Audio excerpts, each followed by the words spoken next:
Et voici la dernière vidéo de la série, c'est donc une vidéo sur les agrandissements et réductions, vidéo qui en réalité a déjà été faite pour les cours de 4e sur la représentation dans l'espace, mais je vais refaire un mini format pour revenir sur les 3 formules importantes. Donc, quand vous avez une figure et qu'on l'agrandit ou qu'on la rétrécit, il y a 3 formules à connaître. Le périmètre de la nouvelle figure, ça va être le facteur d'agrandissement ou de réduction, fois l'ancien périmètre. L'aire de la nouvelle figure, c'est une aire, c'est un centimètre carré, donc c'est un K carré fois l'ancienne aire. Et le volume de la nouvelle figure agrandie ou rétrécie, ce sont des centimètres cubes, donc on va mettre K au cube fois l'ancien volume. L'exercice le plus courant qu'on va vous donner, ça va être un exercice qui va vous demander de trouver K. Donc, par exemple, je vous donne une figure en vous disant son aire de départ, c'est 10 cm². Son aire d'arrivée, c'est 40 cm². Son périmètre de départ, c'est 25 cm. Je dis n'importe quoi, vous inquiétez pas. Maintenant, quel est son périmètre d'arrivée? Donc le périmètre de la nouvelle figure après agrandissement ou rétrécissement. Comment est-ce que je fais ça? Première étape, on va se servir de nos formules. J'ai les deux aires, donc je vais utiliser la formule de l'aire. Ça va me permettre de trouver quoi? K au carré, puisque dans le monde des aires, on a des carrés. Donc, hop là, je vais me mettre sur le côté.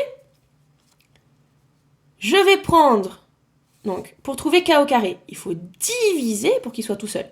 Okay, il faut que je me sépare de ce fois A. Pour se séparer d'un fois, on le passe de l'autre côté et il devient un divisé. Donc, K au carré, c'est la nouvelle R sur l'ancienne. Donc, c'est 40 sur 10, c'est-à-dire 4. Attention, je dois retrouver K, moi. Donc, si vous ne connaissez pas par cœur vos carrés, enfin, si vous ne savez pas faire de racines de tête, apprenez-les par cœur. Apprenez par cœur que le carré de 1, c'est 1, le carré de 2, c'est 4, le carré de 3, c'est 9, et 4 fois 4, et c'est 16, et puis 5 fois 5, et c'est 25, et puis 6 fois 6, c'est 36. Globalement, apprenez dans toutes vos tables le chiffre fois lui-même. D'accord? 7 fois 7, 49, etc. Donc, c'est dans quelle table qu'on a 4 et que c'est un nombre fois lui-même? C'est 2. D'accord? 2 fois 2, 4, merveilleux. K, il vaut 2. C'est la racine de 4. Ok? Et maintenant que je connais K, je vais pouvoir l'injecter dans cette formule ici. Donc, le nouveau périmètre, c'est l'ancien périmètre fois K, qui vaut, attention, 2, et non pas 4, puisqu'on a pris la racine. C'est donc 50 cm. Donc, en général, on vous demandera soit d'appliquer bêtement ces formules, c'est-à-dire qu'on vous dira « Ah là là, je vais donner un exemple. J'ai un volume de base qui fait 2700 cm3. Mon facteur d'agrandissement ou de réduction, ici c'est une réduction, c'est 1/3. Calculer V'. Bon, ben écoutez, déjà vous allez devoir faire K au carré, enfin K au carré, pardon, excusez-moi, c'est centimètres cubes, donc vous faites un cube.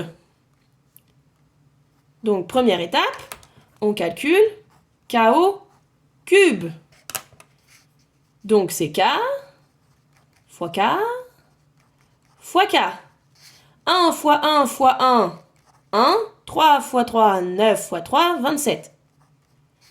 Donc, vous faites K au cube, que vous venez tout juste de calculer, fois l'ancien volume.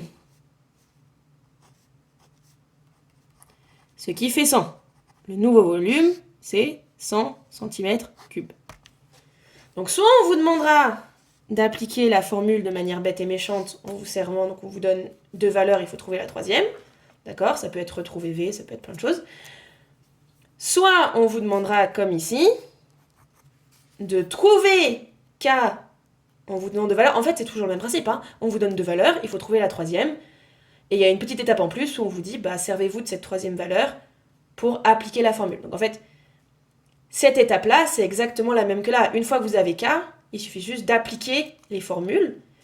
Et là, le petit épice, le petit côté spicy, c'est quand on vous demandera de trouver K.